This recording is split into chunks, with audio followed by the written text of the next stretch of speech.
রাস্তায় চলমান কাজ ঈদের সময় বন্ধ রাখার নির্দেশ দিলেন সড়ক পরিবহন ও সেতুমন্ত্রী ওবায়দুল কাদের। ঈদ পরবর্তী দুর্ঘটনার পুনরাবৃত্তি রোধে সড়কে তদারকি বাড়ানোর নির্দেশ দিলেন তিনি। বৃহস্পতিবার দুপুরে ঈদুল আজহা উদযাপন উপলক্ষে সড়ক পথে যাত্রী সাধারণের যাতায়াত নিরাপদ ও নির্বিঘ্ন করতে করণীয় ঠিক করতে সড়ক সংশ্লিষ্ট নিয়ে অনুষ্ঠিত সভায় এই নির্দেশনা দেন তিনি বলেন, হেলপার যেন ড্রাইভার না হয় সেদিকে নজর দিতে হবে।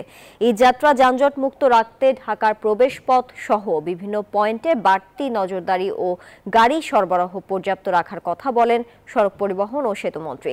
ঈদ উপলক্ষে যাত্রীদের জিম্মি করে ভাড়া না নেয়ার নির্দেশ দেন মন্ত্রী। ঢাকা সিটিতে খোঁড়াখুঁড়ির কাজটা, এই যে বৃষ্টি হচ্ছে বা বৃষ্টি আসবে সামনে, এখন কেন খোঁড়াখুঁড়ি? নির্মীয়মান যে রাস্তা, সেই রাস্তাগুলোর কাজ অন্তত 7 দিন বন্ধ।